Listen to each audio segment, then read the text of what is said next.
안녕하세요. 정신분석의 뜰입니다. 오늘은 페어벤의 4장 보겠는데 그 제목이 대상관계 관점에서 본 심리내적 구조입니다. 그러니까 우리 무의식안에 어떤 심리내적 구조가 있고 그 속에서 어떤 역동이 펼쳐지는가를 살펴본 장이라고 할 수가 있겠습니다. 그러니까 페어벤만의 독특한 관점을 전개해 나가고 있거든요. 어떻게 보면 우리가 배우는 이 페어벤 책 중에서 가장 중요하고 핵심적인 장이라고 할 수가 있습니다. 그 내용을 하나씩 살펴보도록 하겠습니다. 먼저 충동입니다. 리비도가 있고 죽음 충동이 있지요. 그러니까 기존 정신분석 프로이드 이론 쪽에서는 충동은 어떻습니까? 이 리비도는 쾌락을 추구하는 것이지요. 근데 페어벤은 좀 더 다르게 얘기하죠. 리비도는 대상을 추구한다 이렇게 얘기를 하는데 기본 전제가 틀려져 버립니다. 그러니까 앞으로 전개되어지는 모든 이론이 기존 정신분석과 페어벤의 이론이 틀려져 버립니다. 다른 관점에서 전개해 나가거든요. 기본 베이스 전제가 틀리기 때문에 그렇습니다. 그러면서 페어벤은 자기 이론을 전개하면서 항상 프로이드는 이렇게 말했지만 나는 이렇게 말한다 이러면서 자기만의 독특한 관점을 전개해 나가거든요. 그때 제일 중요한 베이스 되는 이론이 바로 리비도는 대상을 추구한다는 겁니다. 쾌락 추구가 아니고. 그러면서 페어벤은 우리가 정신병리를 앓는 것, 어떤 심리적인 문제가 생기는 거는 바로 이 대상관계의 문제 때문이라는 겁니다. 그러니까 이 대상관계, 그 정신병리가 발달하는 자아가 이게 잘못되어졌을 때, 이 대상관계가 장애가 벌어졌을 때, 리비도가 대상을 향해서 제대로 가지 못할 때, 요때 우리 정신병리가 발생한다고 그렇게 말을 하고 있거든요. 자, 우리 심리 내적인 것들, 어떤 내사가 있습니다. 우리 심리 구조 안에 뭔가를 자꾸 내사해서 내 마음 안에 가지고 와서 구조를 만들어 나가거든요. 그러니까 이거 엄마에 대한 좋은 이미지도 들어오고 나쁜 이미지도 내 안에 들어오지 않습니까? 이 좋은 대상의 이미지, 나쁜 대상의 이미지가 내 마음에 자리 잡고 그 자아가 그것들과 관계를 맺는데 이렇게 내줘야된 대상이 내 안에 내 마음에 자리 잡는 것도 리비도가 본래 대상을 추구하기 때문에 이 대상을 내 안에 갖고 와서 이런 내 안에 심리내적인 내사물들이 자리 잡는다고 우리 정신구조가 만들어지기 시작한다고 우리 페어벤이 그렇게 설명을 하고 있습니다. 자, 두 번째 심리내적 구조와 충동의 관계에 대해서 한번 살펴보겠습니다. 심리내적 구조, 자아와 대상관계, 내적인 대상 실제 요거 굉장히 중요하죠. 이 구조 어떻게 관계를 맺는가 그리고 그러면 충동은 또 어떻게 또 자리를 잡는가 요 속에서 이 역동이 펼쳐지는 이 에너지 충동은 어떻게 자리를 잡는가 요걸 또 한번 따져봐야 되겠지요. 자, 페어벤은 우리 이 충동이 뭐가 있냐 없냐 그 문제보다도 충동을 어떻게 다룰 것인가 이게 굉장히 중요하다고 얘기를 하고 있습니다. 충동을 잘 다룰 수 있는 것으로 치료 방향이 나가야 된다고 이렇게 얘기를 하고 있거든요. 근데 이 충동을 어떻게 다룰 것인가의 문제가 바로 대상관계의 문제라고 그렇게 얘기를 하고 있고 그건 바로 성격의 문제라고 얘기를 하고 있습니다. 내가 충동을 잘 다룰 수 있는 건 내 안에 대상관계가 잘 형성이 되어진 거고 내 성격이 좋은 방향으로 만들어진 거겠죠. 그러니까 내가 충동을 잘못 다스린다는 것을 쌓았다는 것은 내 안에 대상관계 나쁜 대상이 가득 차 있고 그것이 내 구조 성격 구조를 만들었기 때문에 나는 폭발적으로 분노를 내는 충동을 잘 다스리지 못하는 그런 성격 구조를 만들지 않습니까? 그러니까 충동을 잘 다스린다는 문제는 바로 성격 문제고 그 안에 있는 내 대상관계의 그 문제라고 이렇게 페어벤은 설명을 하고 있는 거거든요. 자, 성격의 문제는 이제 자아의 다양한 부분들이 내재화된 대상들하고 관계 맺는 거라고 전에 제가 잠깐 설명해 드렸지요. 좋은 대상과 자아가 관계를 맺으면 내 안에는 좋은 것들로 넘쳐날 것이지만 나쁜 대상이 내 안에 들어왔는데 이것이 자아가 관계를 강하게 맺으면 나는 나쁜 자아 정체감을 만들어 나가지 않습니까? 그러니까 성격 문제가 있다는 거죠. 그래서 성격의 문제는 자아의 다양한 부분들이 내재화된 대상들과 관계를 맺는 것과 밀접한 관계가 있다고 이렇게 얘기를 하고 있습니다.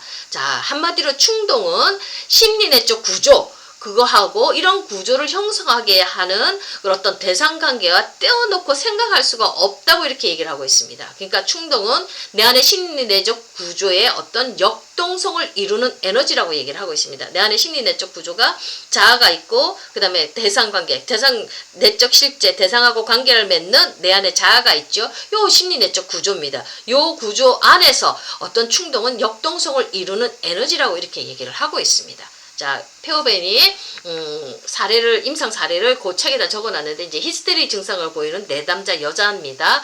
이 여자분이 회기 중에서 자꾸 구역질이 나온다고 얘기를 하고 그 다음에 화장실에 가고 싶다는 그런 얘기를 막 합니다. 근데 이렇게 얘기할 때 이 여자 페어벤이 분석을 해보니까 이 여자는 구강기 고착에 문제가 있고요. 그 다음에 구강기 거기에 대해서 나쁜 대상이 지 마음 안에 많이 이렇게 들어온 그런 문제가 가지고 있어요. 그러니까 나쁜 대상은 거절하고 싶죠. 내보내고 싶죠. 그러니까 아빠도 나쁜 대상으로 이 여자는 가지고 갖고 있고 엄마도 나쁜 대상으로 이 이미지가 너무 많이 안에 들어와 있어요.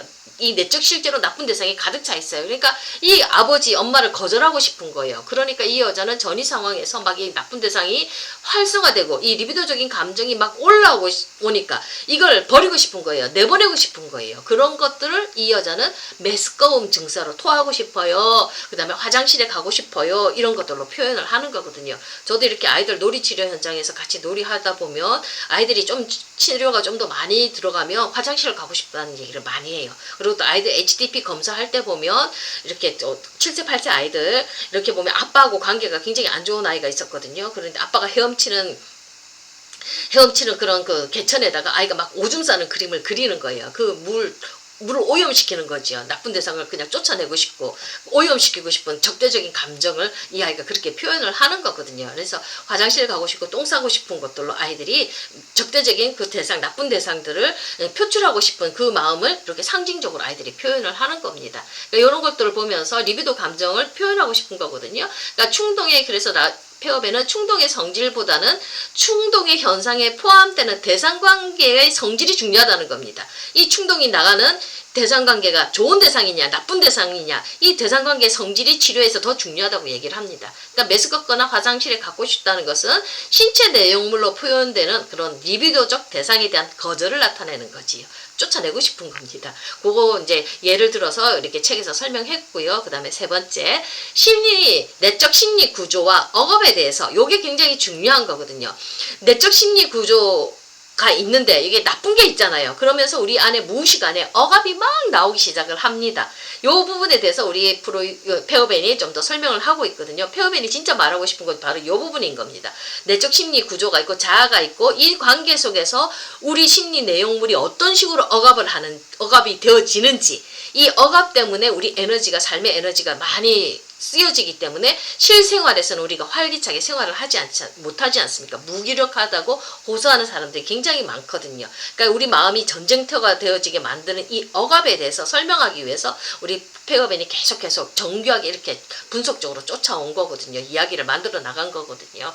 자, 프로이드는 보면 우리 무의식의 심리 구조가 원본능, 자아, 초자아 이런 3중 구조로 되어 있다고 합니다. 제일 위에 자아가 있죠. 그래서 이 자아가 현실 관계에서 원본능과 충동을 조절하기 위한 목적으로 정신의 표면에 발달한 구조라고 이렇게 얘기를 하고 있습니다. 자아가 정신의 표면에 있는 거예요. 근데 페어벤은 좀 더 다르게 표현을 합니다.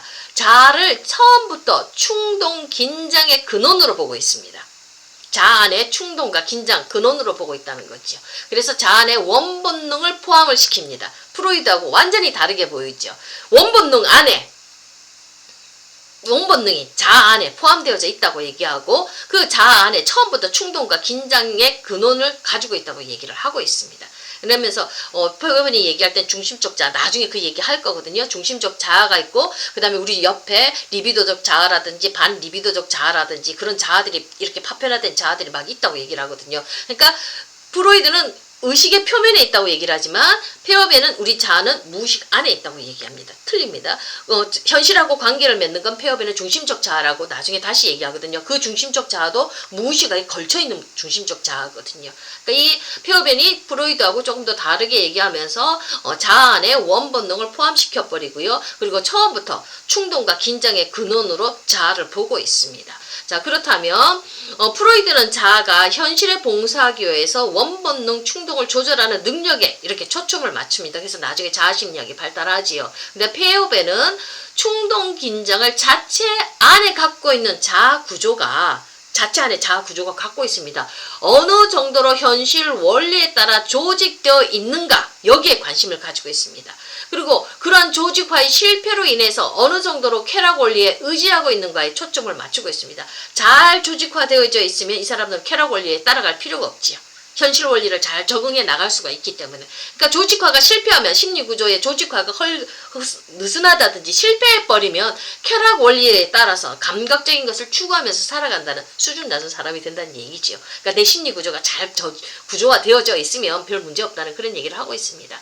자, 페어벤은 충동은 자아 구조와 뗄 수 없이 연결되어 있다고 얘기를 하고 있습니다. 그래서 원본능에 생기는 충동을 다룰 때 자아가 억압을 실행한다고 얘기를 하고 있습니다. 왜 그럴까요?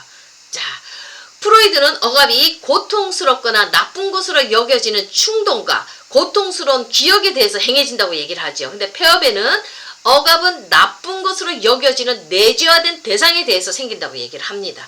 자, 충동이 자아 구조와 뗄 수 없이 연결되어 있죠. 그래서 원본능에서 생기는 충동을 다룰 때 이 충동은 자아가 억압을 실행을 하는데 뭘 억압하느냐? 나쁜 대상을 억압한다는 겁니다. 이 자아 안에 있는 충동이 나쁜 대상을 막 억압하기 시작한다고 이렇게 설명을 하고 있습니다.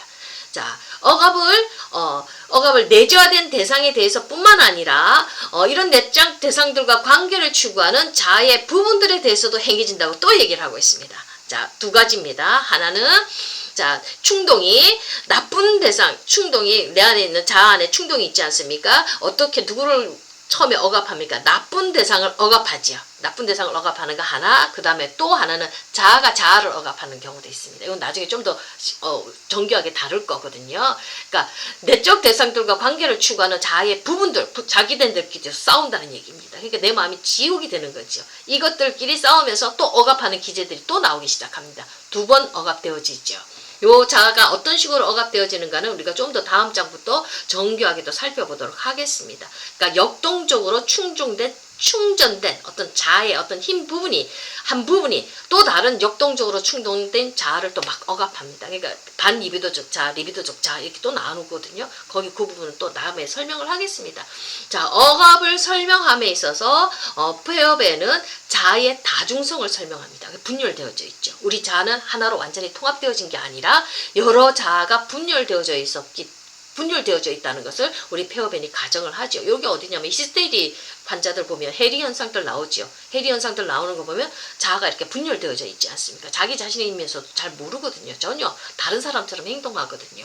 이런 것들 분열성 이런 것들은 좀 많이 나오지 않습니까? 정신분열증 환자들도 보면 그 분열성 근육 현상들을 보이기 시작하거든요. 그러니까 이렇게 우리 자아 안에는 이렇게 다양한 자아들이 있어서 다중성이 있어서 억압과 억압을 행하는 그런 것들이 마음의 전쟁이 벌어진다고 이렇게 얘기를 하고 있거든요. 자, 이 부분에 대해서 좀 더 억압의 기능이 어떻게 발생하는가에 대해서는 하나씩 다음부터 또 차근차근 살펴보도록 하겠습니다. 오늘은 여기까지 하겠습니다. 감사합니다.